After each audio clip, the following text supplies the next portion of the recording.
अरे टेंथ वालों ध्यान लगा लो, भाई तुम्हारा तुम्हें फिजिक्स पढ़ा रहा है। टेंथ वाले बच्चों, स्वागत है आपका अनुराग डे क्लासेस चैनल पर। और अब हम शुरू कर रहे हैं फिजिक्स का पहला चैप्टर आपका इलेक्ट्रिसिटी, क्योंकि हमने एक सर्वे किया था तो आप लोगों ने कहा भैया इलेक्ट्रिसिटी से स्टार्ट करो। तो यहाँ पर हमने व्हाइट बोर्ड पर टॉपिक लिखे हैं आज के कवर। ये करीब 1 घंटे का लेक्चर होगा। इसमें मैं आपको बेसिक बताऊंगा सारे, चार्ज क्या होता है, पोटेंशियल डिफरेंस और पोटेंशियल क्या होता है, करंट क्या होता है, सीरीज पैरेलल सर्किट का मतलब क्या होता है, अमीटर क्या होता है, वोल्टमीटर क्या होता है, इलेक्ट्रिक सर्किट क्या होते हैं और इलेक्ट्रिसिटी में यूज होने वाले सिंबल्स क्या होते हैं, ये मैं आपको यहाँ पर आज बताने वाला हूँ। क्लास 10th वाले बच्चे ध्यान दें, क्योंकि लेक्चर स्पेशली आपके लिए है। और क्लास 10th में इलेक्ट्रिसिटी चैप्टर आज के बाद आपकी प्रॉब्लम नहीं रहेगा, ये मेरा आपसे प्रॉमिस है, अगर आप इस लेक्चर को पूरा देखते हो तो। दोस्तों, साइंस को कैसे पढ़ेंगे इसकी वीडियो अलग बनाऊंगा, आज थोड़ी पढ़ाने वाली वीडियो है। तो शुरू करते हैं इसको। सबसे पहले मैं आपको बताऊंगा चार्ज क्या होता है। चार्ज देखो, चार्ज एक बड़ी कॉन्सेप्ट है। हालांकि अच्छी बात यह है कि एनसीईआरटी में जो आप 10th में पढ़ते हो फिर आप 12th में पढ़ते हो, तो ये अच्छी बात है यहाँ पर। तो चार्ज का मतलब होता है, इसको हिंदी में कहते हैं आवेश। आवेश। और चार्ज का मतलब ये है, सिंपल सी बात है, जब मेरे पास कोई स्टूडेंट पढ़ने आता है और जब मैं उससे पूछता हूँ चार्ज क्या होता है, तो बहुत कम बच्चे इसका आंसर दे पाते हैं। इवन 12th वाले बच्चे भी इसका आंसर नहीं दे पाते कई बार। और अगर आप किसी से पूछोगे चार्ज क्या होता है, तो आपसे बोलेगा पॉजिटिव निगेटिव चार्ज होता है, जबकि ऐसा कुछ नहीं होता है। आज आपको बताऊंगा मैं चार्ज एक्चुअली में क्या होता है। देखो, अगर हम ये बात करें, एक टुकड़ा है मेरे पास सोडियम क्लोराइड का। सोडियम क्लोराइड मतलब नमक, देश का नमक जो आप खाते हो, इसी को कहते हैं सोडियम क्लोराइड। सोडियम क्लोराइड को अगर आप पानी में घोल देते हो, एक बीकर लेकर उसमें पानी डाल देते हो, तो सोडियम क्लोराइड पानी में डिसॉल्व होने लगता है। ठीक है 10th के बच्चों, तुम लोगों को समझ में आ रहा है? सोडियम क्लोराइड पानी में डिसॉल्व होने लगता है। जब सोडियम क्लोराइड पानी में डिसॉल्व होगा तो क्या होगा दोस्तों, ये दो टुकड़ों में डिवाइड हो जाएगा, Na+ और Cl-। ये देखो, Na+ और Cl-। सोडियम इसको कटायन बोलते हैं, इसको अनायन बोलते हैं। केमिस्ट्री में आपने पढ़ा होगा कटायन अनायन का चक्कर। कटायन अनायन क्या होते हैं, जिस पे पॉजिटिव चार्ज होता है उसको कटायन बोलते हैं, और जिस पर डिसोशिएट होने के बाद निगेटिव चार्ज आता है उसको हम अनायन बोलते हैं। तो सोडियम के ऊपर प्लस चार्ज इसको हम कटायन बोलेंगे, क्लोरीन के ऊपर निगेटिव चार्ज इसको हम अनायन बोलेंगे।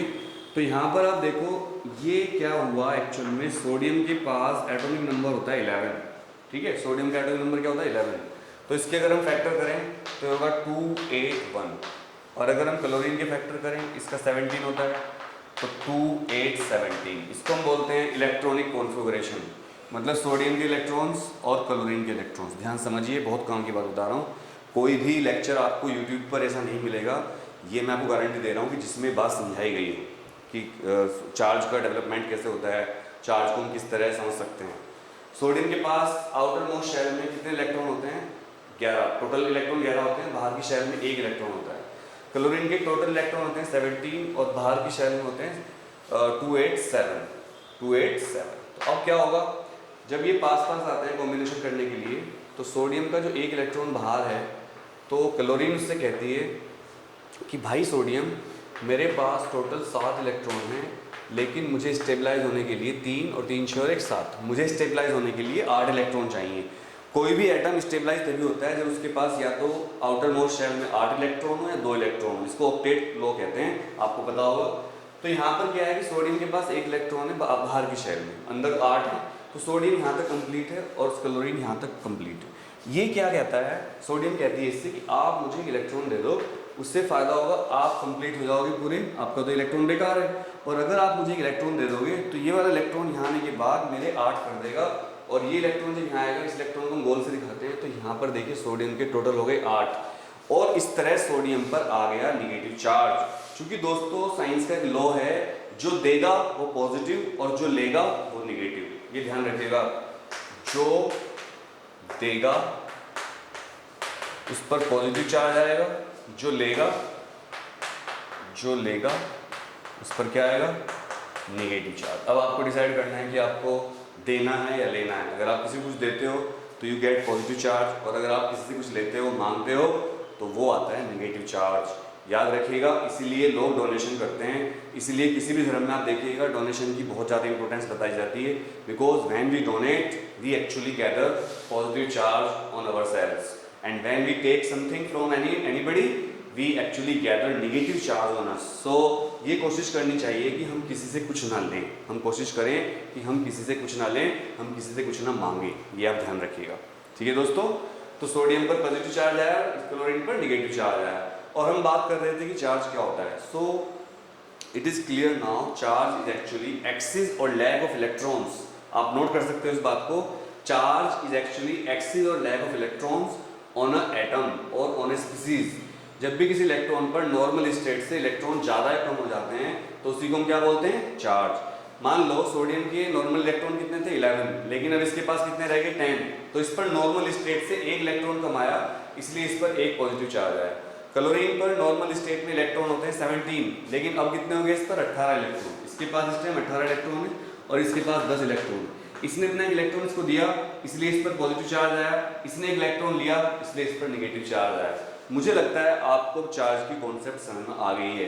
तो आप मोटा मोटा ही कह सकते हो ओवरऑल कि जब किसी का इलेक्ट्रॉनिक डिसबैलेंस हो जाता है, इलेक्ट्रॉन के नंबर्स नॉर्मल स्टेट से आगे पीछे हो जाते हैं, तो उसी को हम कहते हैं कि उस पर चार्ज आ गया। अब देखो ये मार्कर है, ये मार्कर मेरे पास है, इस मार्कर को अगर मैं रखूँ इस टाइम तो इस पर कोई चार्ज नहीं है, बट अगर इस मार्कर को मैं अपने बालों से रगड़ूँ इस तरह, तो बालों से रगड़ने से क्या होगा, इस पर चार्ज आ जाएगा। इसका हम डिस्प्ले कैसे कर सकते हैं कि ये कुछ कागज़ के टुकड़ों को अपने ऊपर अट्रैक्ट करना शुरू कर देगा। मेरे पास, मैं आपको डिस्प्ले दिखा देता हूँ, मेरे पास ये पेपर की शीट है और इसको मैं फाड़ के थोड़ा सा, ये देखिए इसके छोटे छोटे टुकड़े कर लेता हूँ यहाँ पर, ये देखिए। अब ये टुकड़े यहाँ रखे हैं, छोटे छोटे टुकड़े, और आपको दिखेगा, हाँ दिख रहा है, ठीक है, कैमरे में दिख रहा है आपको। तो ये इससे अट्रैक्ट, अभी पंखा भी चल रहा है थोड़ा सा, चलो कोई बात नहीं, ये देखो अट्रैक्ट नहीं हो रहे हैं। पर अब मैं इन बालों को, इसको जो मेरे पास मार्कर है, इसको मैं अपने बालों से रगड़ता हूँ। बचपन में सभी ने एक्सपेरिमेंट किया होगा, देखो मैंने बालों से रगड़ा और ये देखिए अट्रैक्ट होने शुरू हो जाएंगे। ये देखिए ये देखिए देखिए अट्रैक्ट होने शुरू हो गए। और रगड़ लेते हैं, शायद मेरे बालों का चार्ज खत्म हो गया, हाँ ये देखिए क्या अट्रैक्शन।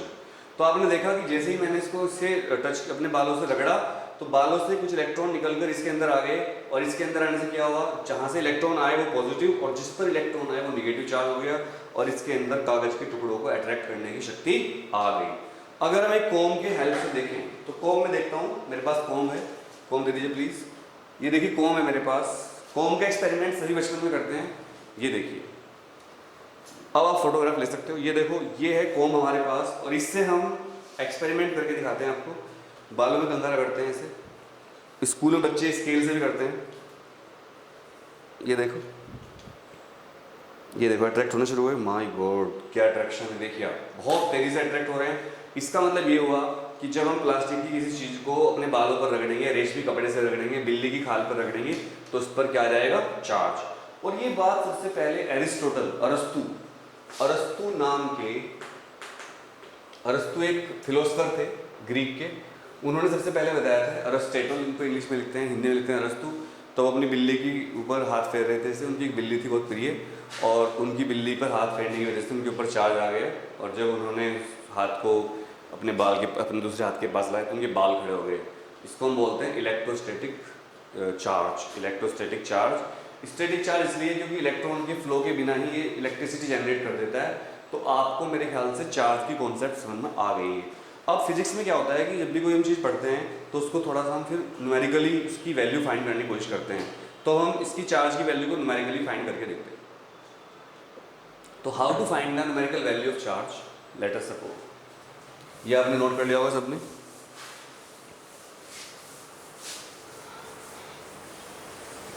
चार्ज को हम अच्छी तरह समझ लेते हैं अभी बच्चों। Numerical value of charge, numerical value of charge, इसका मतलब क्या है? देखो न्यूमेरिकल वैल्यू ऑफ चार्ज का मतलब ये है, जैसे मैंने आपको कहा कि मेरे पास दो ऑब्जेक्ट हैं A and B, there are two objects A and B. A object has given some electrons to object B, let the number of electron transferred is n. Charge of one electron, charge of one electron, एक electron के charge को हम क्या मानते हैं वो समझना पड़ेगा आपको। एक इलेक्ट्रॉन के चार्ज को मानते हैं ई, और इसकी वैल्यू क्या होती है, एक इलेक्ट्रॉन के चार्ज की वैल्यू होती है, याद रखिएगा, is equal to 1.6 into 10⁻⁻19 coulomb. Minus का होता है, माइनस का मतलब बिकॉज इलेक्ट्रॉन के चार्ज को निगेटिव मानते हैं इसलिए इसको माइनस साइन दिया जाता है। इसका मतलब ये नहीं है कि माइनस का है या इसकी वैल्यू जीरो से कम है, ये मतलब नहीं है इसका। इसका मतलब है कि साइन माइनस का मतलब है जीरो से छोटा नहीं है, इसका नेचर माइनस का है, निगेटिव चार्ज है, तो ये हमारी समझ में आ गया है। तो दोस्तों अगर कोई ऑब्जेक्ट ए दूसरी ऑब्जेक्ट बी को n इलेक्ट्रॉन ट्रांसफर करती है अपने अंदर से n इलेक्ट्रॉन, तो जो चार्ज आएगा इस पर वो तो आएगा पॉजिटिव, और जो इलेक्ट्रॉन लेगी उस पर आएगा निगेटिव। पर आएगा कितना, वो दोनों का सेम होगा, मतलब both the objects will get same charge but the charge will be equal and opposite in nature. Means magnitude of the charge will be same but direction will be different. This charge will be plus, this charge will be minus, and what will be the value of charge, charge induced कहते हैं, induction charge, charge induced on each object. दोनों object पर same charge आएगा, ध्यान रखिएगा, लेकिन एक charge positive होगा, एक चार्ज क्या होगा, निगेटिव, और उसका फॉर्मूला होता है Q is equal to NE। ये फॉर्मूला आप याद रख लीजिए, Q is equal to NE। किसी भी ऑब्जेक्ट पर चार्ज की कैलकुलेशन करने के लिए दिस फॉर्मूला इज यूज्ड, और N नंबर ऑफ इलेक्ट्रॉन्स, उस ऑब्जेक्ट पर कितने इलेक्ट्रॉन्स हैं, और भाई E कितना होगा, charge of one electron.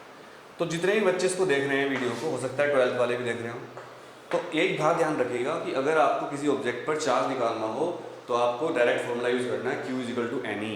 N is number of electrons, E is charge. तो एक न्यूमेरिकल करके देखते हैं अभी, और उस न्यूमेरिकल के बाद आपको इस पूरा कॉन्सेप्ट समझ में आ जाएगा। मेरे पास एक बुक है, और ये बुक है हमारी रामबाण फिजिक्स, जो नोट्स है हमारे एक्चुअल में, इसको हमने बुक की शेप में बना रखा है। आप भी ये रामबाण फिजिक्स नोट्स हमसे ले सकते हैं।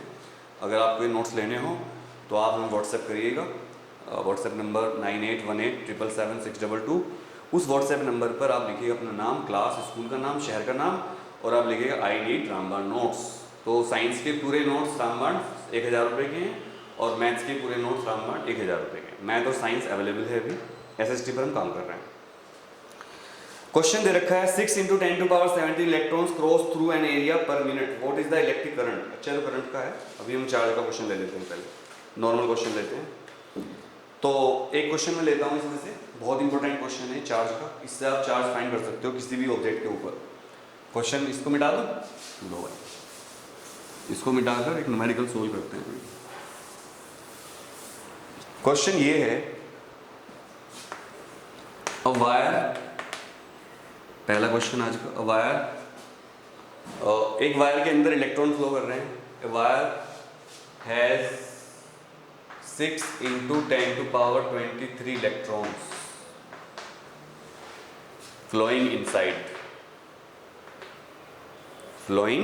inside। एक वायर के अंदर 6 × 10⁻23 इलेक्ट्रॉन्स फ्लो कर रहे हैं, flowing inside। Find charge, charge find करो, कितना लगेगा, कितना चार्ज है वायर के पास, ये हमें फाइंड करना है, ये हमें बताना है। क्लियर समझ में आ रहा है सबको। दोबारा देख लीजिए, एक वायर में 6 × 10⁻23 इलेक्ट्रॉन्स मूव कर रहे हैं, आपको बताना है how much charge is held by the wire. तो थोड़ा डायग्राम बना लेते हैं, डायग्राम बनाने से आपको अच्छा लगेगा। देखो ये वायर है, और इस वायर का क्रॉस सेक्शनल एरिया मैं आपको दिखा रहा हूँ, ये देखो क्रॉस सेक्शनल एरिया, मान लो ये क्रॉस सेक्शनल एरिया A, हालांकि इसकी जरूरत नहीं पड़ेगी पर आपको हैबिट पड़ जानी चाहिए, जब हम ओम्स लॉ पढ़ेंगे तो बार बार इसका यूज होगा। और इस वायर की लेंथ मान लो कितनी है, L। we have been given by the numerical that number of electrons is 6 × 10⁻23। तो एक्चुअल में क्या दिया है हमें, n दिया है। n क्या होता है, number of electrons consisted by the wire is 6 × 10⁻23 electrons, and we have to find that what is the value of charge held by the wire. तो सबसे पहले आप क्वेश्चन सोल्व कैसे करते हैं, सबसे पहले आप लिखोगे सॉल्यूशन, फिर आप लिखोगे गिवन दैट। फुल नंबर लेने का तरीका बता रहा हूँ, गिवन दैट क्या गिवन है, E तो हमें पता होता है 1.6 × 10⁻⁻19 कूलम, चार्ज की यूनिट कूलम होती है, या आप नोट कर लीजिएगा, मैं भूल गया था बताना आपको। Q is equal to NE formula है, और इसकी यूनिट होती है कूलम, COULOMBS कूलम, और इसको शॉर्ट में C लिखा जाता है capital. What is the unit of charge? Coulomb. और इसको कैपिटल सी से रिप्रेजेंट करते हैं। वैसे भी आपको ध्यान रखना है कि जो भी यूनिट साइंटिस्ट के नाम पे रखी जाती हैं उनको कैपिटल लेटर से रिप्रेजेंट करते हैं। So now I have to find charge on this wire. So formula will be Q is equal to NE। और बच्चों n की value 6 into 10 to power 23, E की वैल्यू 1.6 इंटू 10 टू पावर कितनी? -90। तो बस अब तो कुछ है ही नहीं न्यूमेरिकल में, मल्टीप्लाई कर दीजिए। 16 चिक्कम 96, 9.6 10 टू पावर 23 और माइनस के 19 कितने बचे? -4 कूलम। ये आप लिखेंगे कूलम। ये इसका आंसर आ गया। हमने पूरा आंसर निकाल दिया। एक नंबर का न्यूमेरिकल ये आता है, या 2 नंबर का भी आ सकता है, 10th में 2 नंबर का। और ये आप यकीन करोगे 10th वाले बच्चों कि ये न्यूमेरिकल 12th में भी आ चुके हैं इस तरह के। 12th के बच्चे भी ये न्यूमेरिकल कई बार नहीं कर पाते। आप लोग को ट्रस्ट नहीं होगा मेरी बात पर, कई बार 12th वाले बच्चे भी ऐसे न्यूमेरिकल सोल्व नहीं कर पाते हैं जो न्यूमेरिकल यहाँ पर हमने किया है। ठीक है। सो ये चार्ज का कॉन्सेप्ट था। चार्ज की यूनिट क्या होती है? कूलम। मैंने आपको बता दिया है चार्ज की यूनिट होती है coulomb. And charge is actually the number of electrons contain by conductor wire, conducting wire या कंडक्टर कोई भी। जैसे वायर इस पर अगर n इलेक्ट्रॉन होंगे तो इस पे चार्ज होगा Q is equal to NE, where E is the charge of one electron. And we can find easily the value of charge on anything by this formula.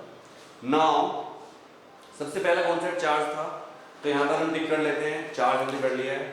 Next concept potential difference है, पर इसको हम बाद में करेंगे। पहले मैं आपको करंट बता देता हूँ क्योंकि ये कनेक्टेड है इसके साथ। तो करंट कर लेते हैं। ये हमने डन कर लिया है, डन। तो यहाँ पर हमने व्हाइट बोर्ड लगाया है जिससे हमें पता चलता है हम क्या क्या कर चुके हैं। तो भाई अभी हमारा क्या हो गया है? चार्ज। अब हम पढ़ेंगे करंट क्या होता है, इलेक्ट्रिक करंट क्या है। Very very interesting. शुरू करें। इसको लिख लिया सबने? What is electric current? Now the question is what is electric current. Let us start. What is electric current?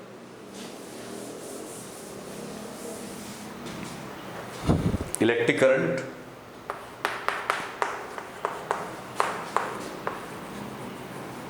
Hindi में इसको कहते हैं वैद्युत धारा।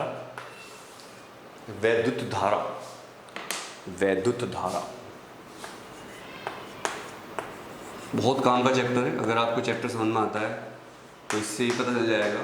अगर आपको 10th की फिजिक्स अच्छी लग रही हो तो समझ जाना, आप फिजिक्स पढ़ सकते हो फ्यूचर में। बहुत से बच्चों को 10th के बाद ये पता नहीं चलता वो साइंस लें, आर्ट लें, कॉमर्स लें। तो एक अच्छा मेथड है। अगर आपको अभी समझ में आ रहा है तो समझ लो आपको आगे चल के साइंस समझ में आएगी, तो इससे आप समझ सकते हो। सिंपल सी बात है। अगर कोई आपसे पूछे व्हाट इज इलेक्ट्रिक करंट, तो आप लिखोगे the flow of charge. The flow of charge is electric current. The flow of charge is electric current. किसी भी कंडक्टर के अंदर फ्लो ऑफ चार्ज जो होता है उसको हम इलेक्ट्रिक करंट कहते हैं। तो सबसे छोटी डेफिनेशन जो इलेक्ट्रिक करंट की बन सकती है that is the flow of charge is electric current. बस। अब थोड़ा इसको समझते हैं।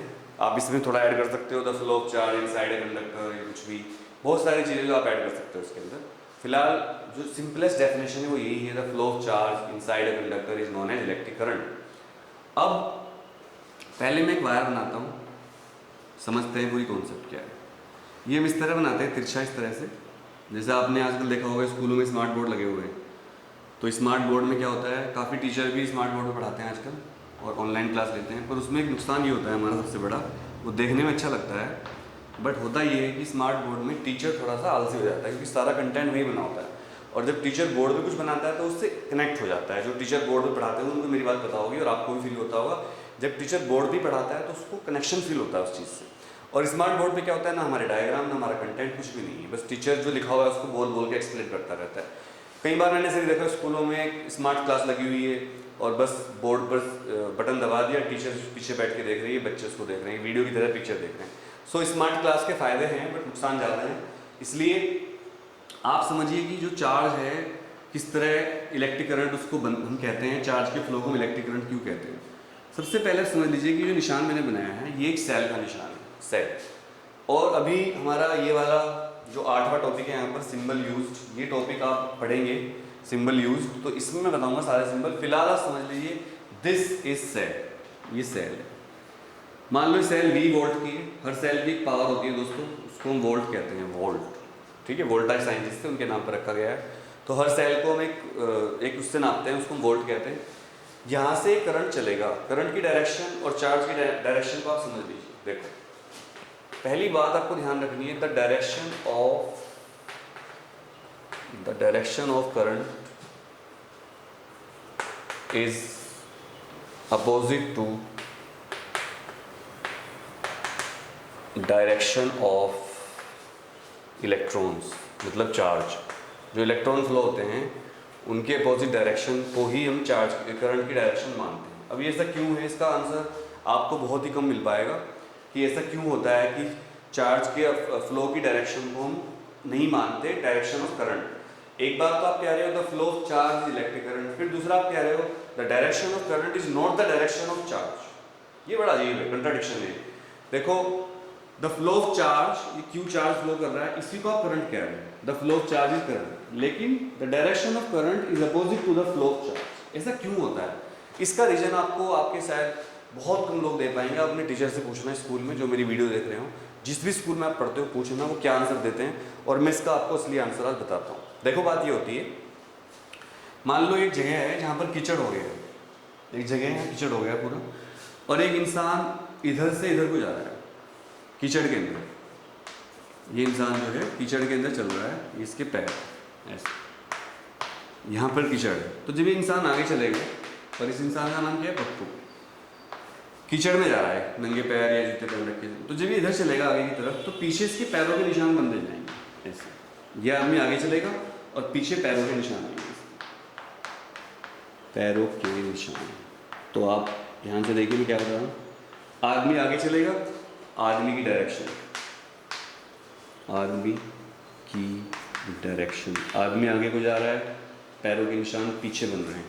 तो जो आदमी है ना, इसको तो आप चार्ज मान लो, पप्पू को चार्ज, और जो पीछे पैरों के निशान बनते जा रहे हैं इसको आप करंट मान लो, करंट। अब आप बताओ, चार्ज की डायरेक्शन और करंट की डायरेक्शन अपोजिट आ गई ना। ये देखो चार्ज इधर चल रहा है और करंट की डायरेक्शन इधर है, क्योंकि पैरों के निशान आगे को चलेंगे। जब आप पीछे इधर जाओगे तो आपको लगेगा आपके पैरों के निशान इधर को जा रहे हैं। Same happens with the motion of electrons inside a conductor. जब चार्ज इधर चलता है, इलेक्ट्रॉन इधर चलते हैं, तो करंट की डायरेक्शन अपोजिट लेते हैं। ये होता है चक्कर। ये चार्ज है, ये चार्ज और ये डायरेक्शन ऑफ करंट, इसको आपको समझना, ये फंडा है। इसको आप समझ गए तो समझ लो आपका मामला समझ में आ गया, अच्छी तरह से क्लियर हो गया सबको। अब करंट क्या होता है, मैंने अभी तक डायरेक्शन के बारे में बताया, करंट क्या होता है वो समझ लेते हैं। What is current and what is direction. देखो डायरेक्शन समझने के बाद इलेक्ट्रिक करंट का फॉर्मूला हम समझेंगे। बच्चों Q जो होता है, अगर एक सेकंड में 1 कूलम चार्ज फ्लो कर जाए, एक सेकंड में 1 कूलम चार्ज फ्लो कर जाए किसी कंडक्टर के अंदर, तो हम कहेंगे 1 एम्पियर करंट जा रहा है। 1 एम्पियर, याद रखिएगा करंट की यूनिट को एम्पियर कहते हैं, और इसको शॉर्ट में लिखते हैं capital A। Ampere was again scientist जिनको रिगार्ड करने के लिए हम करंट की डायरेक्शन को एम्पियर, करंट की यूनिट को एम्पियर मानते हैं। तो बस याद रखना है Q इजिकल टू क्या होता है, I इंटू टी, और इससे हमारा एक फॉर्मूला बनेगा I is equal to Q upon T. And this is now very very very important formula to find current in any circuit. और अगर आप कहेंगे यूनिट क्या होती है, तो देखो यूनिट निकालना बहुत ईजी है। यहाँ पर देख लेते हैं यूनिट।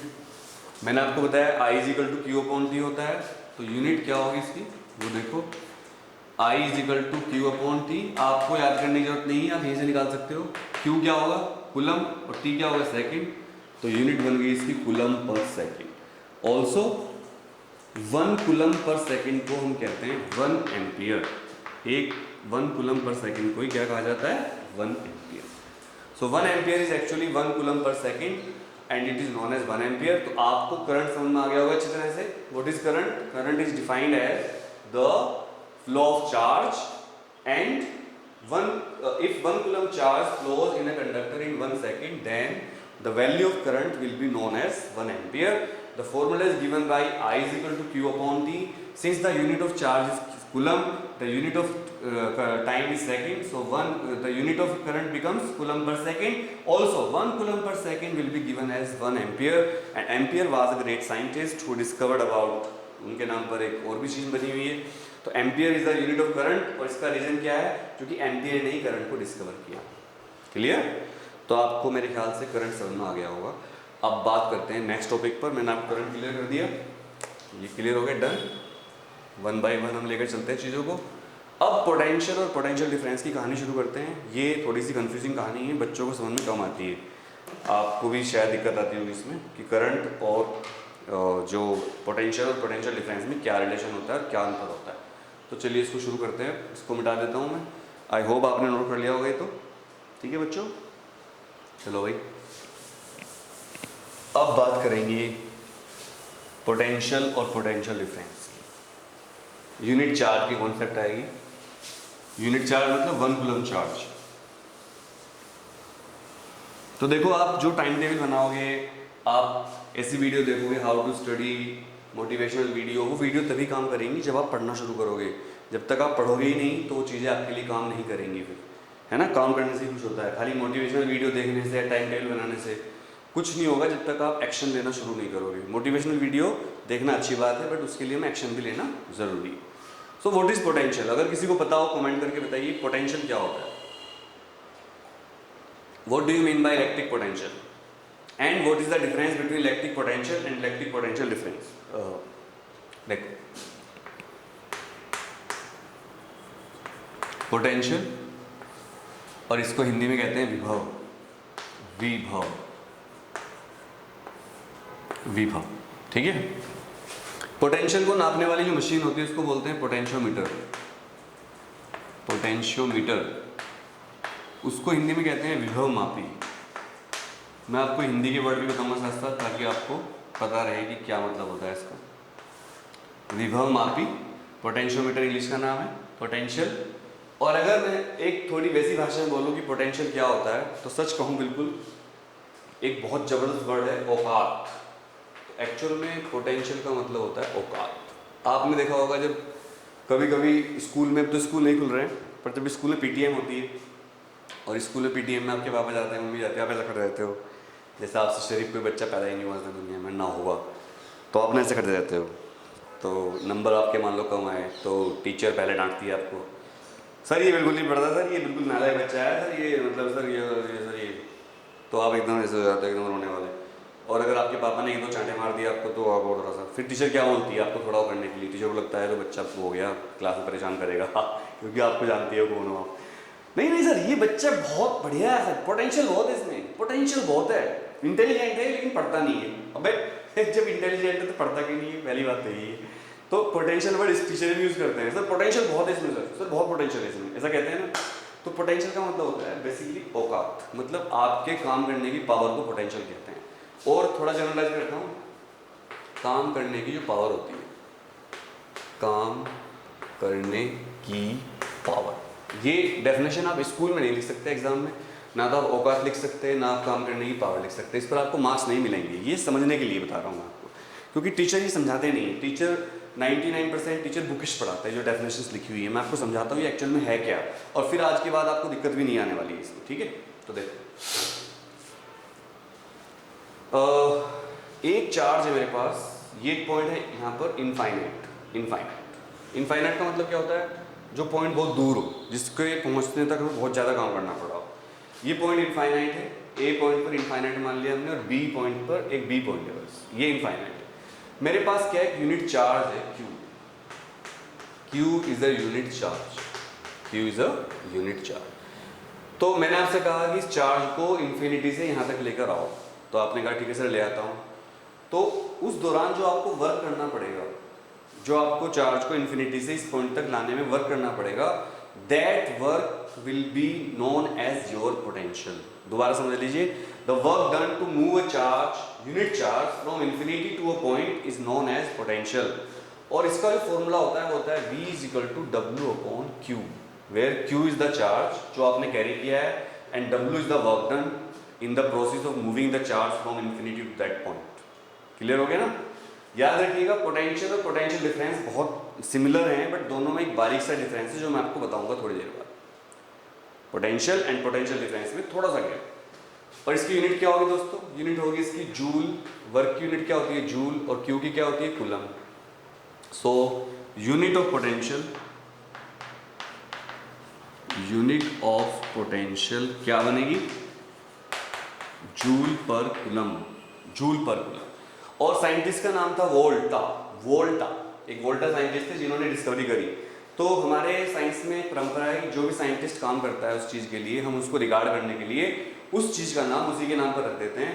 तो याद रखिएगा, उनका नाम रखा हमने, इस यूनिट का नाम 1 वोल्ट, और वोल्टा के नाम पर वोल्ट रखा, और 1 वोल्ट की वैल्यू होती है 1 जूल पर कूलम। मतलब इस यूनिट को पूरा हमने उन्हीं के नाम पर रख दिया 1 वोल्ट। और वोल्ट को पूरा नहीं लिखते हैं, बस कैपिटल वी लिख देते हैं, इसी को हम 1 वोल्ट कहते हैं, ऐसे 1 वोल्ट ऐसे।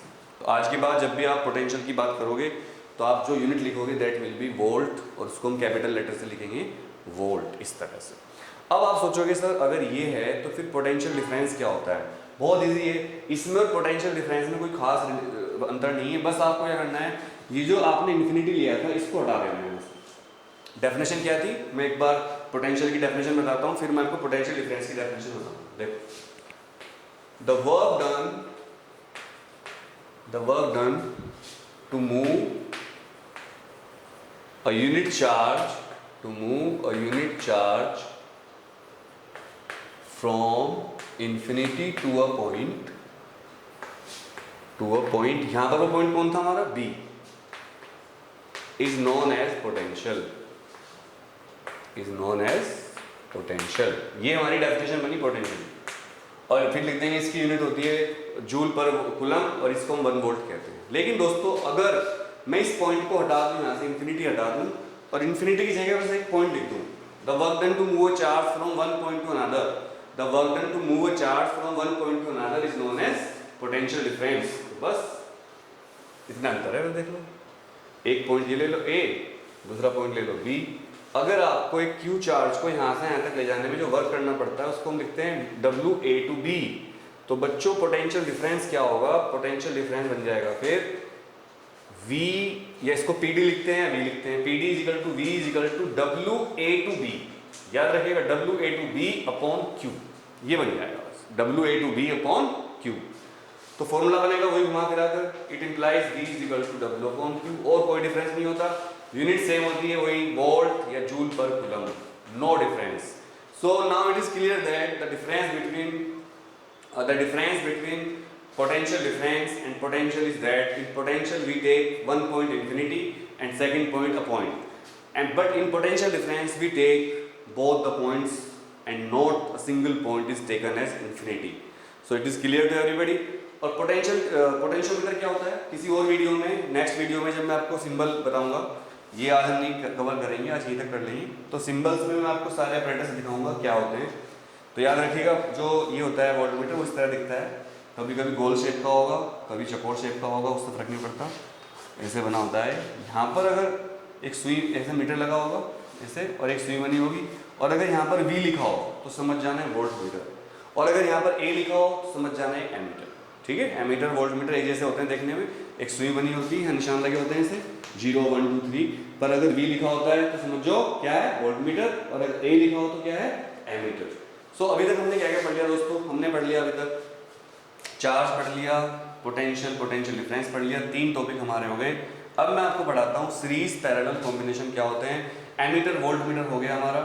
Ammeter is a device which is used to, ammeter क्या होता है, ammeter is a device which is used to measure current in a circuit, और इसमें A लिखा होगा, इस तरह का बना होगा एमीटर, यहाँ पर एक स्केल बना होगा और एक सुई, और यहाँ पर निशान होंगे 1 एम्पियर 2 एम्पियर, जैसे स्टेबलाइजर में देखी होगी आपने, घड़ी से बनी रहती है, और यहाँ पर A लिखा होगा नीचे, तो एमीटर हो गया।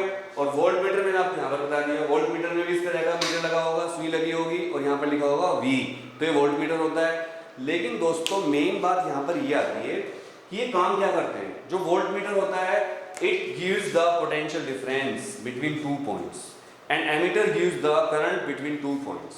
एक बात तो ये, दूसरी बात आपको समझनी है, सीरीज पैरेलल में बाद में बताऊंगा। चलो अभी वोल्ट मीटर एमीटर लगाकर दिखा दूंगा। एमीटर को हमेशा सीरीज में कनेक्ट करेंगे, और वोल्ट मीटर को हमेशा पैरेलल में कनेक्ट करते हैं। अब आप सोचोगे सर ये सीरीज पैरेलल का चक्कर क्या है। देखो एमीटर जो होता है वो सीरीज में कनेक्ट होता है, और पोटेंशियोमीटर यानी कि वोल्ट मीटर कनेक्ट होता है पैरेलल में। सीरीज पैरेलल का चक्कर मैं आपको समझाता हूँ, तैयार हो जाओ सीरीज पैरेलल का कनेक्शन समझने के लिए। चलो शुरू करते हैं इसको, ठीक है, चलिए शुरू करते हैं।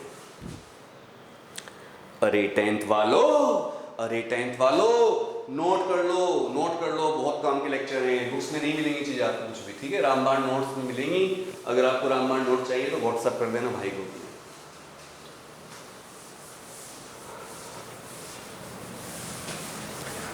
अरे 10th वालों मार्क्स बढ़ा लो कि भाई देखो तुम्हें कौन फिजिक्स पढ़ा रहा है। हाँ भाई, सीरीज पैरेलल कॉम्बिनेशन और इलेक्ट्रिक सर्किट, सीरीज पैरेलल समझ लेते हैं पहले। सीरीज पैरेलल का फंडा क्या है, देखो। सीरीज और पैरेलल, इधर सीरीज लेंगे इधर पैरेलल लेंगे, ठीक है। सीरीज का मतलब क्या है, देखो अगर हमें कोई चीज़ सीरीज में जोड़नी है तो उसका मतलब क्या होता है, पैरेलल। तो सिंपल केस लेके बताता हूँ। मेरे पास 3 बल्ब है, मान लो 3 बल्ब। ये बल्ब बना लेता हूँ पहले मैं, एक बल्ब, दूसरा बल्ब, बल्ब ऐसे ही तो होते हैं, ये देखो बल्ब, ठीक है। और एक बल्ब और भी है मेरे पास, ये देखो, ये बल्ब, 3 बल्ब है।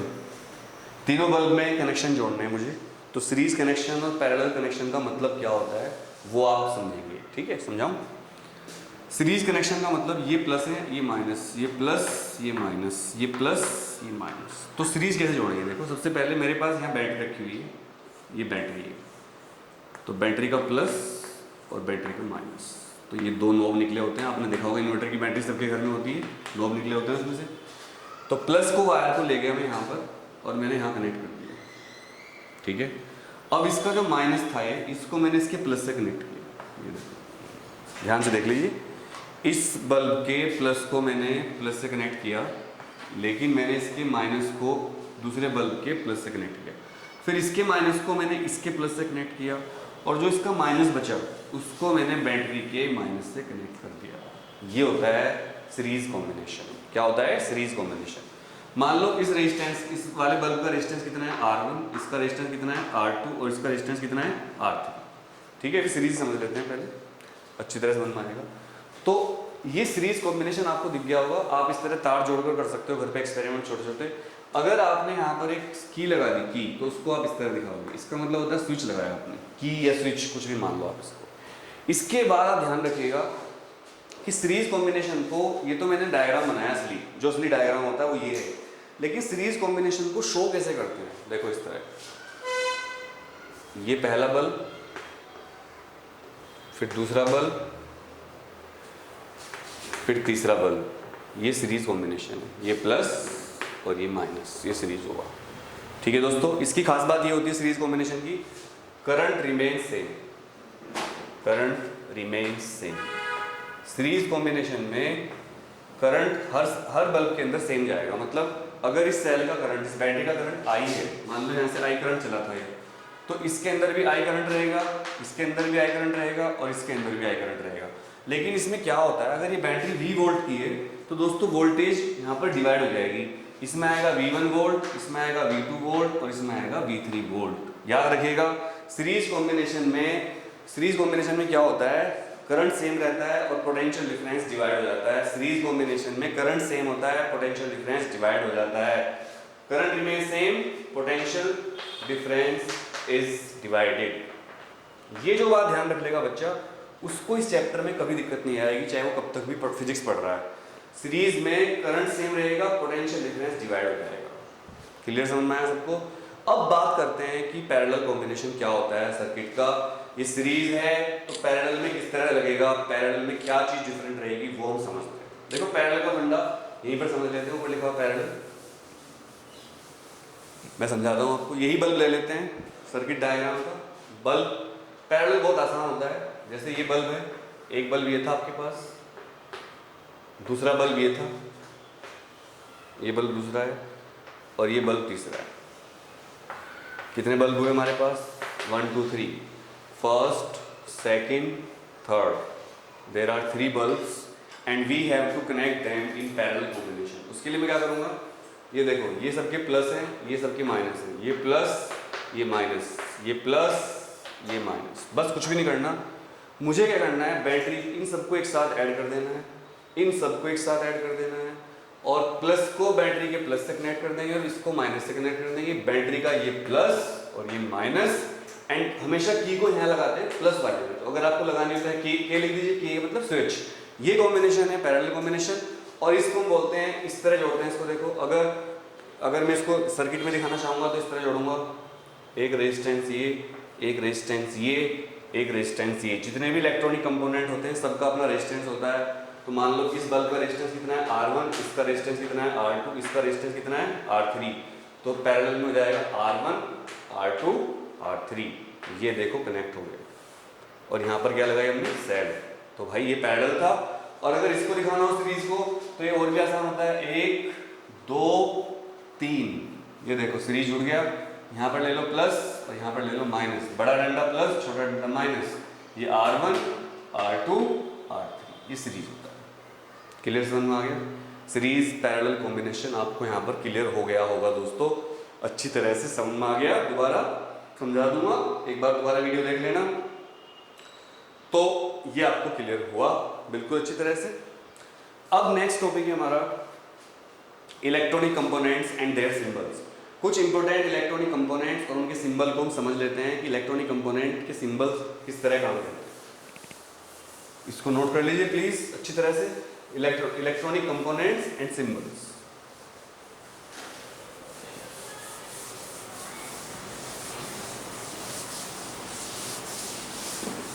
इलेक्ट्रॉनिक कंपोनेंट्स एंड सिंबल्स,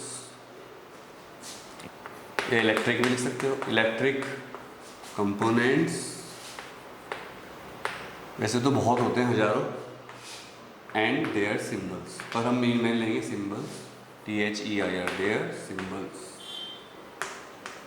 दोस्तों अगर आपको सिंबल्स नहीं पता होते हैं, जो भी 10th के बच्चे पढ़ रहे हैं, अगर आपको सिंबल नहीं पता है अपने जो आप यूज़ कर रहे हो सर्किट, तो फिर आपसे क्वेश्चन सॉल्व नहीं होंगे, क्योंकि सिंबल समझ में नहीं आएंगे आपको, और आपको लगेगा काला अक्षर भैंस बराबर। तो फिजिक्स में सिंबल समझना बहुत ज़रूरी होता है। तो मैं आपको बताऊंगा कि फिजिक्स के सिंबल यूज़ कैसे करते हैं, ठीक है। ये चौक है, अगर इसको किसी सिंबल से दिखाना हो तो मैं C लिख दूंगा। इसी तरह इलेक्ट्रिसिटी में भी अलग अलग कंपोनेंट्स को सर्किट बनाने के लिए उनके सिंबल्स डिसाइड किए गए हैं। हालांकि वो एक स्टैंडर्ड बना दिए गए हैं, पर जरूरी नहीं कि वो सिंबल वही रहे हमेशा, हो सकता है वो सिंबल बाद में बदल जाए। तो देखो इधर लिखूंगा मैं कंपोनेंट और इधर लिखूंगा मैं सिंबल, फिर मैं लिखूंगा कंपोनेंट और फिर मैं लिखूंगा सिंबल। ये देखो ये हमारे पास एक टेबल बन जाएगी, आप इस टेबल को नोट कर लेना, बुक्स की टेबल से अच्छी मिलेगी आपको ये। तो दोस्तों तुम लोगों को सिंबल समझ में आ जाएंगे आज के बाद, फिर आप सिंबल भूलोगे नहीं कभी, ठीक है। कैसे? सबसे पहले सीरियल नंबर यहाँ लिख लेते हैं, सीरियल नंबर, यहाँ पर भी सीरियल नंबर डाल लेते हैं। सीरियल नंबर कितने मैं आपको बताऊंगा वो आपको देखने। सबसे पहले सीरियल नंबर 1 रेजिस्टेंस। सबसे अच्छा यही रेजिस्टेंस सीख लो क्या होता है। रेजिस्टेंस सर्किट के अंदर जो रुकावट होती है करंट के चलने के मार्ग में, करंट के चलने के रास्ते में जो सर्किट रुकावट पैदा करता है उसको हम बोलते हैं resistance. The obstacle offered by the circuit in the path of current, electric current is known as resistance. अब इसका सिंबल होता है R, मतलब इसका सिंबल R, और इसका जो एक सर्किट डायग्राम होता है वो इस तरह से R ऐसे लिखा, ठीक है, यहाँ पे लिखना। दूसरे नंबर पर अब ये देखो रंबल स्ट्रिप, जैसे सड़क पे वो स्पीड ब्रेकर होते हैं ना, उनका निशान वैसे होता है, मतलब करंट चल रहा था पर यहाँ पर उसको जिग जैग चला, तो इसका मतलब रुकावट आ रही है। स्ट्रेट रोड होता तो स्ट्रेट मतलब वायर, इसका मतलब वायर, ये तो वायर है कंडक्टर, ठीक है। लेकिन जब इसमें जिग जैग कर दोगे आप तो क्या बन जाएगा, ये बन जाएगा फिर रेजिस्टेंस। तो यहाँ पर लिख दिया मैंने कंडक्टर या वायर। सेकंड नंबर कंडक्टर, या इसको वायर भी लिखते हो आप, कंडक्टर और वायर, तो इसका सिंबल ये होगा। क्लियर हो गया आपको। नंबर 3 करंट, इलेक्ट्रिक करंट मतलब हवा चल रही है उसको भी करंट ही कहते हैं, पर यहाँ पर जो हम कर रहे हैं वो करंट का मतलब क्या है, यहाँ पर जो करंट का मतलब है वो है इलेक्ट्रिक करंट, ठीक है। क्लियर। तो जो मैं इलेक्ट्रिक करंट पढ़ा रहा हूँ उसका मतलब इलेक्ट्रिक करंट है, उसको आप गलत मत समझिएगा कि ये कोई और करंट है। तो वो सिंबल क्या होगा, करंट का सिंबल कोई नहीं होता वैसे, तो बस I लिखते हैं उसको, और इसकी यूनिट होती है एम्पियर। मैं बता चुका हूँ आपको। ऐसे रेजिस्टेंस की यूनिट क्या होती है? ओम्स। ओम्स, क्योंकि रेजिस्टेंस में अलग से पढ़ाऊंगा तो मैंने भी बताया नहीं, ओम्स। नंबर 4, अगर नंबर 4 की बात करें यहाँ पर, करंट हो गया, चार्ज। चार्ज का सिंबल होता है Q, यूनिट होती है इसकी कूलम, कैपिटल C। और याद रखिएगा इसका कोई भी वो नहीं होता है दोस्तों, क्या, इसका कोई भी सिंबल नहीं है चार्ज का, Q से लिखते हैं इसको, सिंबल कोई नहीं है, तो आप इसको Q, और इसकी यूनिट क्या होती है चार्ज की? C। सो कोई दिक्कत नहीं है इसको समझने में आपको, क्लियर हो गए? नेक्स्ट हम बात करते हैं, अब बात करें किसकी? स्विच। अगर कहीं पर कोई हमने लगा रखा हो स्विच या की, उसको की भी बोलते हैं, स्विच बोलते हैं, तो उसका सिंबल क्या होता है? उसका सिंबल मैंने आपको बताया था अभी बहुत बार, 5वें नंबर पे आता है वो, उसका सिंबल होता है इस तरह से, 5वें नंबर पर की लगाएंगे हम, ये की लगा देंगे और इसको के लिखते हैं, के। कभी कभी स्विच भी लिखा जाता है एडवांस सर्किट में, वैसे के लिखा जाता है। अगर ये डॉट बना हुआ है तो सर्किट चल रहा है, मतलब इसको हम बोलते हैं क्लोज सर्किट, और अगर ये डॉट नहीं है तो ओपन सर्किट। तो मैं भी ओपन सर्किट बना रहा हूं तो ओपन सर्किट लिख देता हूं यहाँ पर, ओपन सर्किट। मतलब ओपन का मतलब फिजिक्स में उल्टा होता है, ओपन का मतलब यहाँ पर no current, no current flowing, अभी कोई करंट फ्लो नहीं कर रहा है। याद रखिएगा अगर ये डॉट नहीं लगा हुआ है तो कोई भी करंट फ्लो नहीं कर रहा है, 10th वालों समझ जाओ। 6 नंबर पे आता है क्लोज सर्किट। क्लोज सर्किट का मतलब क्लोज्ड सर्किट, ये यहां पर मैंने उल्टा लिख दिया, कोई बात नहीं। क्लोज सर्किट में की लगी होगी पर यहां पर एक डॉट बना होगा इस तरह, डॉट गोल गोल, तो इसका मतलब ये क्लोज सर्किट है और करंट फ्लो कर रहा है, the current is flowing, the current is flowing. इसका मतलब नेक्स्ट जो है बहुत इंपॉर्टेंट है, एक अगर इस तरह एक छोटा डंडा एक बड़ा डंडा लगाओ तो ये जो डंडा होता है बड़े वाला है प्लस को रिप्रेजेंट करता है और ये माइनस को, और ये पूरा सेल को रिप्रेजेंट करता है। सेल, एक सेल है, एक सेल। लेकिन दोस्तों अगर ये बहुत सारी सेल लगी हो, एक सेल फिर दूसरी सेल फिर तीसरी सेल, तो ये बन गई बैटरी। द कॉम्बिनेशन ऑफ 2 और more cells is known as battery. Clear? Resistance हो गया, बैटरी हो गया। तो बैटरी को कई बार बी लिखा जाता है, और अगर इस बैटरी के ऊपर इस तरह बनाओ, ये इस तरह देखो डॉट डॉट बनाओ, तो इसका मतलब इंटरनल रेजिस्टेंस है इसके अंदर। ये थोड़ा सा एडवांस हो जाता है आपके लिए, पर मैं आपको इतना बता दूं, सेल के अंदर जो अपना रेजिस्टेंस होता है बैटरी के अंदर, उसको हम इंटरनल रेजिस्टेंस कहते हैं, और इसको स्मॉल आर से रिप्रेजेंट करते हैं, जबकि रेजिस्टेंस को कैपिटल आर से रिप्रेजेंट किया जाता है। सेल का अपना जो रेजिस्टेंस होता है उसको इंटरनल रेजिस्टेंस कहते हैं, और जब ये डॉट बने हो पर इस तरह से, तो समझ जाओ इसके अंदर इंटरनल रेजिस्टेंस लगा हुआ है। एक सिंबल और भी होता है इंपॉर्टेंट, अगर ये रेजिस्टेंस बनाने के बाद उसको काट दिया हो इस तरह से, एक एरो लगा दिया हो, तो इसको कहते हैं रियोस्टेट। रियोस्टेट, आजकल आरएस लिखते ही रिया याद आता, रिया तो भाई डर लगता है। रियोस्टेट ये मतलब क्या है? रेगुलेटर, जो पंखे का घुमाने का रेगुलेटर होता है ना, उसी को रियोस्टेट कहते हैं। क्लियर? 10th नंबर पर आता है हमारा एक सिंबल, अगर कहीं पर लिखा हो V तो वोल्ट मीटर, याद रखिएगा वोल्ट मीटर, और अगर कहीं पर लिखा हो A, खाली A, तो इसका मतलब होता है एमीटर। तो ये 11 सिंबल हो गए आपके, 11वां सिंबल एमीटर है, 10वां सिंबल वोल्ट मीटर है। ये सारे सिंबल अगर आप याद कर लोगे तो आपको समझ में आ जाएगा। तो आज हमने क्या क्या पढ़ लिया दोस्तों इस लेक्चर में, ये आपको पूरी टेबल याद करनी है। हमने एमीटर पढ़ लिया, वोल्ट मीटर पढ़ लिया, सिंबल यूज पढ़ लिए, इलेक्ट्रिक सर्किट हम बाद में लेंगे, और चार्ज पढ़ लिया, पोटेंशियल डिफरेंस पढ़ लिया, करंट पढ़ लिया, सीरीज पैरेलल पढ़ लिया, voltmeter, volt ammeter, symbols, electric circuit हम नेक्स्ट लेक्चर में पढ़ेंगे। आज का लेक्चर में इतना ही रखूंगा, ज्यादा बड़े लेक्चर ठीक नहीं रहते। एक बात ध्यान रखिएगा, इस लेक्चर में कोई भी अगर आपको डाउट हो तो आप प्लीज कमेंट करके बताना, भैया ये चीज समझ में नहीं आई हमें, और आपको इसमें और क्या सुधार चाहिए, क्या चीज आपको अच्छी लगी, क्या चीज अच्छी नहीं लगी, वो भी आप मुझे बताना। तो फिर अगले लेक्चर में इसको और अच्छा करेंगे। लेकिन लगातार पढ़ना, क्योंकि मैं आपका पूरा कोर्स करूंगा 10th वालों, अरे 10th वालों आपका पूरा कोर्स करूंगा मैं फिजिक्स का और मैथ्स का। और पहले फिजिक्स शुरू कर रहा हूं, अगर सही चल गया सब कुछ तो टाइम बचा तो मैथ्स भी शुरू करूंगा। तो आपको अपने हर दोस्त को, जितने भी 10th के बच्चे हैं आपके स्कूल का, व्हाट्सएप ग्रुप बनाओ, उसमें इस वीडियो को शेयर करना है ताकि उन बच्चों का भी बेनिफिट हो। अगर ये वीडियो आपको अच्छी लगी तो इसको लाइक जरूर करना दोस्तों। सब्सक्राइब करने के लिए नहीं कहूंगा, अगर आपको अच्छा लगेगा तो आप खुद ही कर लोगे, मुझे पता है आप लोगों का प्यार मुझे मिलेगा। मेहनत से पढ़ाई करिए, स्कूल कब भी खुले हमें घर पर पढ़ना है, पूरा कोर्स फ्री ऑफ कॉस्ट मैं आपको करवाऊंगा।